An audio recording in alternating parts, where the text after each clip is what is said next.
नमस्कार दोस्तों, कैसे आप सभी। उम्मीद करते हैं कि अच्छे होगा। एक बार फिर से क्वेश्चन डिस्कशन के एक और नए वीडियो में आपका स्वागत है। तो चलिए शुरू हो जाइए। शुरू करने से पहले एक बात कि आप लोग बोलते हैं कि ये क्वेश्चन कब पूछा गया और किस एग्जाम में पूछा गया। तो ये सभी क्वेश्चन जितना कराया गया और करवाया जाएगा, ये सभी क्वेश्चन जो है ये प्रीवियस ईयर एग्जाम का पूछा गया क्वेश्चन है। अगर आपको विश्वास नहीं होता है तो आप जाके प्रीवियस ईयर का अगर आप सेट लगाते हैं, रेलवे का हो, एसएससी का हो, बिहार एसएससी का हो या एनटीपीसी का हो, ग्रुप डी का हो, तो आप उसमें जाके पता कर लीजिए कि जितना भी क्वेश्चन इसमें कराया जाता है और करवाया जाएगा, सभी क्वेश्चन उसी प्रीवियस ईयर एग्जाम का पूछा हुआ है। तो चलिए शुरू हो जाइए। आज का क्वेश्चन है कि एल्केन का सामान्य सूत्र है। तो देखिए, एक होता है एल्केन और एक होता है एल्कीन और एक होता है एल्काइन। एक होता है एल्केन, एक होता है एल्केन, एल्केन, और एक होता है एल्कीन, एल्कीन, और एक होता है एल्काइन, एल्काइन। एक होता है एल्केन, एक होता है एल्कीन और एक होता है एल्काइन। और इसके सामान्य सूत्र की बात करें फार्मूला का, तो इसका होता है CnH2n प्लस 2। और इसके फार्मूला की बात करें तो इसका फार्मूला होता है CnH2n और इसका फार्मूला होता है CnH2n माइनस 2। तो एल्केन के सामान्य सूत्र की बात करें तो CnH2n प्लस 2, एल्कीन का CnH2n और एल्काइन का CnH2n माइनस 2। अभी आप एग्जाम हॉल में जाइएगा तो आप पता ही नहीं चलेगा कि एल्केन का क्या होता है CnH2n प्लस 2 या CnH2n होता है कि CnH2n माइनस 2 होता है। तो देखिए इसको याद कैसे कीजिएगा। तो इसको आप तीनों को गौर से देखिए, इसमें भी एल्क कॉमन है, इसमें भी एल्क है और इसमें भी एल्क है। अब देखिए कि यहाँ ए पहले है, उसके बाद ई और तब वाई। तो पहले ए आता है, उसके बाद के, उसके बाद वाई आता है। तो देखिए एल्केन, एल्कीन और क्या एल्काइन। तो यहाँ देखिए CnH2n प्लस 2 एल्केन का, और इसमें से 2 घटा दीजिए तो एल्केन के बाद एल्कीन आता है, तो 2 घटा दीजिए क्या होगा CnH2n, और इसमें भी 2 घटा दीजिए। एल्कीन के बाद आता है क्या एल्काइन, तो CnH2n माइनस 2। तो इस प्रकार याद रखिएगा, एल्केन का CnH2n 2 घटा दीजिए, एल्कीन का CnH2n और इसमें से 2 घटा दीजिए, क्या होगा CnH2n माइनस 2 किसका एल्काइन का। तो क्वेश्चन पूछ रहा था कि एल्केन का सामान्य सूत्र है, पूछ रहा था कि एल्केन का। तो देखिए एल्केन का सामान्य सूत्र क्या है CnH2n प्लस 2। तो देखिए किस ऑप्शन में है। पहला ऑप्शन है CnH2n minus 2, CnH2n minus 2 alkyne का होता है, ये होगा नहीं। बी ऑप्शन है CnH3n माइनस 3, ये नहीं होगा। सी ऑप्शन है CnH2n प्लस 2, CnH2n प्लस 2 ये एल्केन का सूत्र होता है, जिसका आंसर होगा ऑप्शन सी। नेक्स्ट क्वेश्चन है कि समीकरण 2Cu प्लस O2 जब अभिक्रिया करता है तो बनाता है 2CuO डैश का एक उदाहरण है। और पहला ऑप्शन दिया हुआ है दोहरी विस्थापन अभिक्रिया, बी ऑप्शन है संयोजन और सी ऑप्शन है अपघटन अभिक्रिया और डी ऑप्शन है विस्थापन अभिक्रिया। तो देखिए एक होता है संयोजन अभिक्रिया, संयोजन अभिक्रिया, संयोजन अभिक्रिया, और एक होता है वियोजन अभिक्रिया, एक होता है वियोजन अभिक्रिया, वियोजन अभिक्रिया, और एक होता है विस्थापन अभिक्रिया, विस्थापन अभिक्रिया, और एक होता है दोहरी विस्थापन अभिक्रिया, दोहरी विस्थापन अभिक्रिया। एक होता है संयोजन अभिक्रिया, दूसरा वियोजन अभिक्रिया, तीसरा विस्थापन अभिक्रिया और चौथा दोहरी विस्थापन अभिक्रिया। तो संयोजन अभिक्रिया की बात करें तो जब दो या दो से अधिक पदार्थ मिल करके तीसरा पदार्थ का निर्माण करता है, जैसे ए और बी आपस में मिल करके तीसरा पदार्थ ए और बी का निर्माण करता है, तो देखिए दोनों आपस में क्या हुआ जुट गया, तो जुट जाएगा क्या होगा संयोजन अभिक्रिया। अब वियोजन का मतलब होता है टूटना, जैसे कोई अभिकारक है ए और बी, अब ये टूट करके ए प्लस बी का निर्माण करता है। तो देखिए वियोजन अभिक्रिया में क्या करते हैं, जब कोई अभिकारक टूट जाता है यानी दो या दो से अधिक पदार्थों में क्या होता है टूट जाता है, जिसे वियोजन अभिक्रिया कहते हैं। और विस्थापन अभिक्रिया की बात करें तो विस्थापन अभिक्रिया में इसमें एक तत्व का विस्थापन होता है या यौगिक का विस्थापन होता है। जैसे ए बी जब अभिक्रिया करता है सी से, तो इसमें एक तत्व का विस्थापन हो जाता है, बना देता है AC प्लस बी। तो देखिए इसमें से एक तत्व का विस्थापन हो गया या एक यौगिक का विस्थापन हो जाएगा, तो क्या होगा विस्थापन अभिक्रिया, या इसी को कहा जाता है एकल विस्थापन अभिक्रिया। और दोहरी विस्थापन अभिक्रिया की बात करें तो दो तत्व या दो यौगिक का विस्थापन होगा तो दोहरी विस्थापन अभिक्रिया होगा। जैसे A B plus B C जब अभिक्रिया करता है जिसमें दो तत्व का विस्थापन होता है, यहाँ से देखिए ए बी और ये सी डी मान लीजिए सी डी, तो यहाँ से दो तत्व का विस्थापन होता है, यहाँ से ए सी और बी डी का निर्माण होता है, ए सी प्लस बी डी का निर्माण हो जाता है, यानी ए सी प्लस बी डी। तो देखिए कितने तत्व का विस्थापन हुआ है 2 तत्व का, और यहाँ कितने तत्व का विस्थापन हुआ है? विस्थापन का मतलब होता है अलग होना। तो कितने तत्व अलग हुआ है? यहाँ एक तत्व अलग हुआ और यहाँ 2 तत्व अलग हुआ। तो यहाँ दोहरी विस्थापन और एक तत्व अलग होगा तब विस्थापन। और जब कोई अभिकारक टूट करके 2 या 2 से अधिक पदार्थ का निर्माण कर देगा तो वियोजन अभिक्रिया, और 2 या 2 से अधिक पदार्थ जुड़ करके तीसरे पदार्थ का निर्माण कर देगा, क्या होगा? संयोजन अभिक्रिया। अब देखिए पूछ रहा था कि समीकरण 2Cu प्लस O2 जब ये अभिक्रिया करता है तो बना देता है 2CuO 2CuO। तो देखिए 2Cu प्लस O2 जब अभिक्रिया करता है तो बना देता है 2CuO। तो देखिए दो अभिकारक मिल करके, दो अभिकारक मिल गया और क्या बना दिया? प्रतिफल। तो 2 या 2 से अधिक अभिकारक आपस में मिल जाता है, इस अभिक्रिया को क्या कहते हैं? संयोजन। तो ये जो यह अभिक्रिया है किस अभिक्रिया का एग्जाम्पल है? संयोजन अभिक्रिया का। तो देखिए किस ऑप्शन में है? पहला ऑप्शन है दोहरी विस्थापन, नहीं, बी ऑप्शन है संयोजन अभिक्रिया। तो इसका आंसर होगा ऑप्शन बी। नेक्स्ट क्वेश्चन है, इनमें से किसे फल पकाने के लिए प्रयोग किया जाता है? तो देखिए प्राकृतिक रूप से फल को पकाने के लिए इथिलीन का प्रयोग करता है। प्राकृतिक रूप से पूछे, प्राकृतिक रूप से फल को पकाने के लिए, फल को पकाने के लिए इथिलीन का प्रयोग करता है। पकाने के लिए इथिलीन का प्रयोग करता है, इथिलीन का प्रयोग करता है। और कृत्रिम रूप से पकाने के लिए, कृत्रिम रूप से पकाने के लिए, पकाने के लिए एसिटिलीन का प्रयोग करता है। पकाने के लिए एसिटिलीन गैस का प्रयोग करता है, एसिटिलीन, एसिटिलीन गैस का प्रयोग करता है। जब आप कृत्रिम रूप से फल को पकाइएगा तो क्या लाते हैं? कैल्शियम कार्बाइड CaC2, और इसको आप क्या करते हैं? जल से अभिक्रिया कराते हैं H2O से, और जब इसको जल से अभिक्रिया कराइएगा तो ये बना देता है CaOH का Hal2 प्लस C2H2। यानी कृत्रिम रूप से आपको फल को पकाना क्या लाते हैं? कैल्शियम कार्बाइड CaC2, इसको जल से क्या करते हैं? अभिक्रिया कराते हैं। जब अभिक्रिया कराते तो बना देता है ये बुझा चूना COH का Hal2 और क्या C2H2। यही कैल्शियम, यही है क्या है? एसिटिलीन गैस, जिसके कारण फल क्या होता है? पक जाता है। तो बता दीजिए कि कृत्रिम रूप से फल को पकाने के लिए किसका? एसिटिलीन का, और प्राकृतिक रूप से फल को पकाने के लिए किसका? इथिलीन का। तो पूछ रहा था क्वेश्चन, इनमें से किसे फल को पकाने के लिए प्रयोग करता है? पहला ऑप्शन दिया हुआ है कैल्शियम कार्बाइड, बी ऑप्शन दिया हुआ है इथिलीन, और सी ऑप्शन दिया हुआ है एसिटिलीन, और डी ऑप्शन दिया कैल्शियम कार्बाइड और एसिटिलीन दोनों।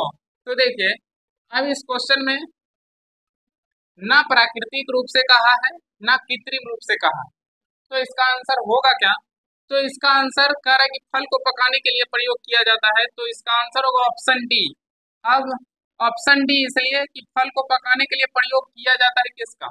एसिटिलीन गैस का, और एसिटिलीन गैस का प्रयोग करते हैं फल को पकाने के लिए, लेकिन कैल्शियम कार्बाइड के ऑप्शन में दिया हुआ है।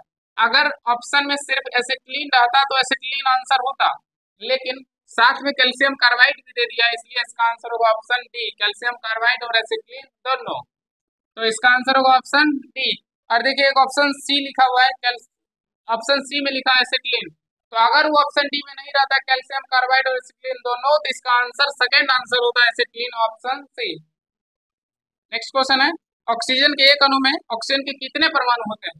तो देखिए आपसे पूछ सकता है कि ऑक्सीजन के एक अणु में परमाणु संख्या कितना होता है, 2 अणु में परमाणु संख्या कितना होता है, 3 अणु में परमाणु संख्या कितना होता है। तो देखिए इसमें कुछ नहीं करना, तो ऑक्सीजन का फॉर्मूला होता है क्या? O2। और इसमें पूछ रहा है कि ऑक्सीजन के एक अणु में कितने परमाणु होता है, तो इसके आगे जो लगा रहता है वो अणु होता है, और इसके पीछे ये जो लगा हुआ ये परमाणु है। यानी ऑक्सीजन का यहाँ 2 परमाणु है और आगे कुछ नहीं लगा, इसका मतलब 1 है। अणु की संख्या कितना है? 1। और अगर इस प्रकार लिख देता 2O2, तो यहाँ अणुओं की संख्या कितना है? ऑक्सीजन का 2 अणु आगे है और इसके पीछे जो रहता है वो परमाणु होता है, तो आगे जो है कितना? 2 अणु है। तो देखिए ऑक्सीजन के एक अणु में परमाणु संख्या कितना? 2। एक अणु में परमाणु संख्या 2, यहाँ 2 अणु में परमाणु संख्या कितना होगा? 2 दूनी 4। यहाँ ऑक्सीजन के एक अणु में परमाणु संख्या 2 और यहाँ 2 अणु में पूछता है 2 दूनी कितना होता है? 4। और ऑक्सीजन के 3 अणु में परमाणु की संख्या पूछता हूँ, ऊपर परमाणु की संख्या। तो यहाँ ऑक्सीजन के 3 अणु में परमाणु की संख्या पूछता, ऑक्सीजन के 3 अणु में परमाणु की संख्या पूछता, तो कितना होता है? 3 दूनी 6। तो चलिए बता दीजिए, आंसर पूछ रहा था ऑक्सीजन के एक अणु में ऑक्सीजन के कितने परमाणु होते हैं, ऑक्सीजन के एक अणु में ऑक्सीजन के कितने परमाणु होते हैं, तो दो। नेक्स्ट क्वेश्चन है कि परमाणु संख्या 57 वाला तत्व संबंधित है, यानी परमाणु क्रमांक 57 वाला तत्व, परमाणु क्रमांक 57 वाला तत्व संबंधित है। और देखिए पहला ऑप्शन दिया हुआ है D block, F block, P block, S block. तो परमाणु क्रमांक जो 57 वाला तत्व है ये संबंधित है डी ब्लॉक से, डी ब्लॉक से। और आप इसको आप पीरियोडिक टेबल उल्टा करके देख लीजिएगा, जो परमाणु क्रमांक 57 है ये पीरियोडिक टेबल के वर्ग तीसरे में रखा गया है, और तीसरे में ये 57 वाला तत्व आपको मिल जाएगा। तो 3 से लेकर के वर्ग 3 से लेकर के 12 तक के वर्ग को किस में रखा गया है, डी ब्लॉक एलिमेंट में। तो ये 57 वाला किस में होगा, डी ब्लॉक में। तो बता दीजिए इसका आंसर क्या होगा। पहला ऑप्शन था डी ब्लॉक से, सही बात है, इसका आंसर होगा D block, option A. Next question है कि एक्टिनोइड 2 की परमाणु संख्या है। तो देखिए एफ ब्लॉक के तत्व को दो श्रेणी में बांटा गया, एक लिंथेनाइड श्रेणी और एक एक्टिनोइड श्रेणी। एफ ब्लॉक के तत्व को, एफ ब्लॉक के तत्व को दो श्रेणी में बांटा गया, एक लिंथेनाइड श्रेणी, लिंथेनॉइड श्रेणी, लिंथेनॉइड सीरीज, और एक एक्टिनॉइड सीरीज, एक्टिनॉइड सीरीज। एक लिंथेनाइड श्रेणी और दूसरा एक्टिनॉइड।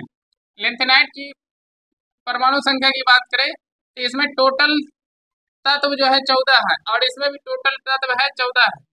इसमें परमाणु क्रमांक 58 से लेकर के 71 तक के तत्व जो होगा वो लिंथेनाइड श्रेणी में, और एक्टिनॉइड की बात करें तो इसमें 90 से लेकर के 103 तक। देखिए क्वेश्चन पूछ रहा था एक्टिनॉइड की परमाणु संख्या है, कह रहा है कि एक्टिनॉइड की परमाणु संख्या है, एक्टिनॉइड की परमाणु संख्या कहां से कहां तक, 90 से 103 तक। तो देखिए पहला ऑप्शन है 90 से 103, ये सही आंसर है। और पूछता कि टोटल संख्या, टोटल कितने तत्व हैं, तो कितना, 14। और लिंथेनाइड में पूछता टोटल कितने तत्व, 14। लेकिन इसका परमाणु क्रमांक 58 से 71 है, लेकिन इसका इसका कहां से कहां तक, 90 से 103 तक। तो चलिए अब नेक्स्ट क्वेश्चन पे आ जाइए। नेक्स्ट क्वेश्चन है कि एक भीड़ भाड़ वाली सड़क पर एक बस की गति का एक उदाहरण है कि जब भीड़ भाड़ वाली सड़क पर बस गति करेगा तो बस क्या होगा, एक समान गति नहीं कर सकता, क्योंकि भीड़ होगा, कभी तेज करेगा, कभी धीमा करेगा, कभी तेज करेगा, कभी धीमा, तो एक समान तो होगा नहीं। अब भीड़ में जाके बैठ के गोल गोल घुमाएगा नहीं। अब भीड़ भाड़ वाली सड़क होगा, कभी इधर करेगा, कभी उधर करेगा। और रेखीय गति का मतलब होता है सीधा, तो सीधा भी नहीं होगा। लेकिन भीड़ भाड़ वाली सड़क पर कौन सी गति होगा, असमान गति। तो इसका आंसर क्या होगा, ऑप्शन ए। नेक्स्ट क्वेश्चन है कि एक टकराव में डैश हमेशा बचत की जा सकती है। तो देखिए अगर आप संवेग संरक्षण का सिद्धांत पढ़े होइएगा तो उसमें आपको बताया गया होगा कि संवेग संरक्षण के सिद्धांत के अनुसार टक्कर के पहले का संवेग और टक्कर के बाद का संवेग जो होता है बराबर होता है, यानी किसी भी टक्कर में संवेग क्या होता है, संरक्षित रहता है। तो देखिए क्वेश्चन पूछ रहा था कि एक टकराव में डैश हमेशा बचत की जा सकती है, तो ये संवेग की बचत की जा सकती है, संवेग। देखिए किस ऑप्शन में है, पहला ऑप्शन है दाब नहीं, बी ऑप्शन बल ये भी नहीं, और सी ऑप्शन है संवेग। तो इसका आंसर होगा ऑप्शन सी, संवेग। नेक्स्ट क्वेश्चन है कि मानव शरीर में सबसे प्रचुर मात्रा में पाए जाने वाला तत्व कौन सा है।